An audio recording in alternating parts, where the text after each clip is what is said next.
Ke informasi lainnya, pemirsa, Oknum TNI Angkatan Laut Lantamal 6 Makassar menembak 2 warga di kota Makassar. 1 diantaranya meninggal dunia.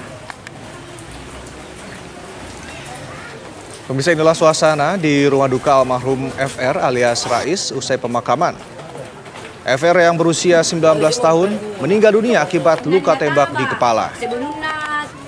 Menurut Komandan Lantamal 6, Brigjen TNI Andi Rahmat, saat peristiwa terjadi, ada keributan antar warga dengan menggunakan batu dan busur di Jalan Galangan Kapal, Kecamatan Talo, Kota Makassar.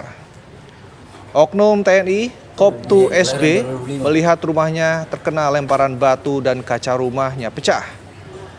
Koptu SB pun mengambil senjata senapan angin untuk membubarkan keributan warga. Namun merasa jiwanya terancam, Koptu SB menembak ke arah 3 orang yang sedang membawa parang di dekat rumahnya. 1 orang FR yang berusia 19 tahun tewas tertembak di kepala. 1 remaja lainnya yang berusia 16 tahun dirawat di rumah sakit akibat tertembak di dada.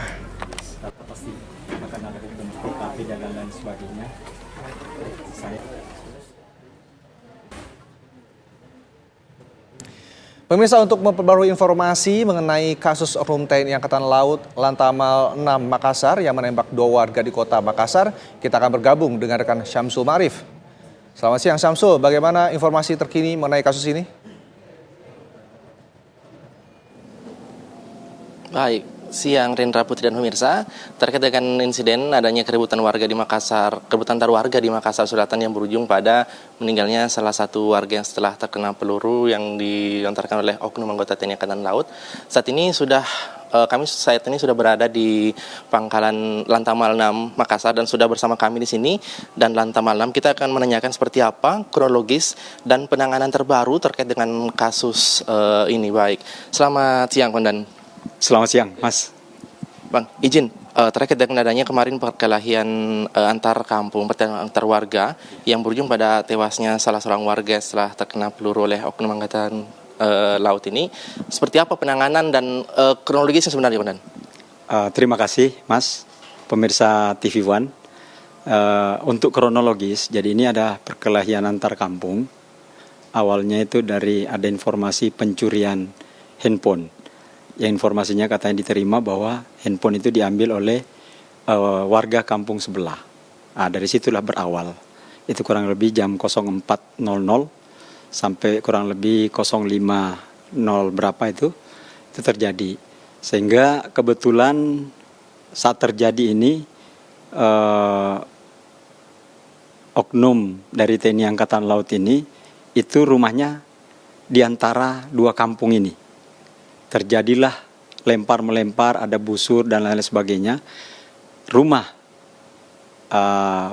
oknum TNI AL ini terkena lemparan, sehingga kaca rumahnya pecah, sehingga dia terbangun, melihat, pada saat dia melihat di balkon di lantai 2, itu dia ngelihat masih ada terjadi lemparan, sehingga merasa terancam, dia mengambil senjata. Senapan angin. Pada saat pengambilan senapan angin itu masih terjadi nih keributan. Pada saat terjadi keributan, karena dia merasa terancam sehingga dia mengeluarkan tembakan peringatan 3 kali. Akhirnya masa agak sedikit mundur, yang bersangkutan ini turun ke lantai 1. Tadi di balkon di lantai 2, turun ke lantai 1. Ternyata pada saat dia keluar mengintip itu masih terjadi dilempar juga. Akhirnya dia melaksanakan pembelaan diri, ya salah satunya dengan senjata. Itu. Setelah kejadian ini kemudian terkena tembakan, apa kemudian yang diterapkan pada oknum pelaku ini kemudian terhadap korban yang saat ini masih ada yang dirawat, Komandan? Apa yang dilakukan TNI Angkatan Laut terhadap korban juga? Setelah mendapat informasi dari Polsek Talo, itu Pomal Lantamal 4, Lantamal 6 langsung melaksanakan menuju ke TKP dan mengamankan yang bersangkutan. Diamankan, sekarang ini sudah proses penyidikan dan yang bersangkutan sudah ditahan sejak kemarin untuk diproses lanjut. Kemudian untuk yang korban korban saat terjadi sudah dibawa ke RSHL, kemudian dirujuk ke Rumah Sakit Bayangkara. Yang satu ini meninggal karena tidak tertangani. Kemudian yang satu saat ini masih dirawat di Rumah Sakit Dr. Wahidin Sudirohusodo. Saat ini, siang ini, personil kita ada 9 orang yang sudah berada di sana untuk donor karena akan dilaksanakan operasi pengangkatan peluru yang ada di dada sebelah kanan. Itu. Terus kemudian dengan tentunya ini butuh penanganan dan bagaimana bentuk tanggung jawab dari pihak TNI Angkatan Laut terhadap korban yang masih dirawat di rumah sakit? Baik, terima kasih. Untuk korban yang masih ada di rumah sakit, mulai dari sejak kejadian sampai saat ini kita pantau terus dan semuanya kita bantu dan kita tanggung untuk pengobatannya. Pengenanganan karena yang bersangkutan ini masih ada dirawat di Rumah Sakit Dr. Wahidin Sudirohusodo. Rencana siang ini insya Allah mudah-mudahan bisa dilaksanakan operasi dan kebetulan butuh darah A+ sudah kita kirim 9 orang di sana mulai tadi pagi. Mudah-mudahan siang ini kita tetap memantau terus perkembangannya. Alhamdulillah informasi dari dokter yang menangani di sana, yang memantau dari dokter RSHL, kondisi korban ini stabil, sehingga masih menunggu untuk proses operasi.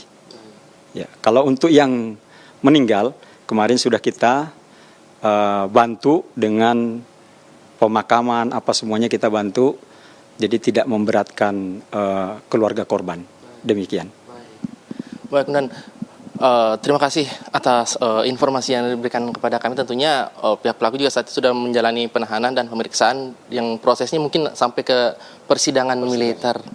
Baik. Dengan proses hukum yang berlaku. Baik. Terima kasih dan atas informasi.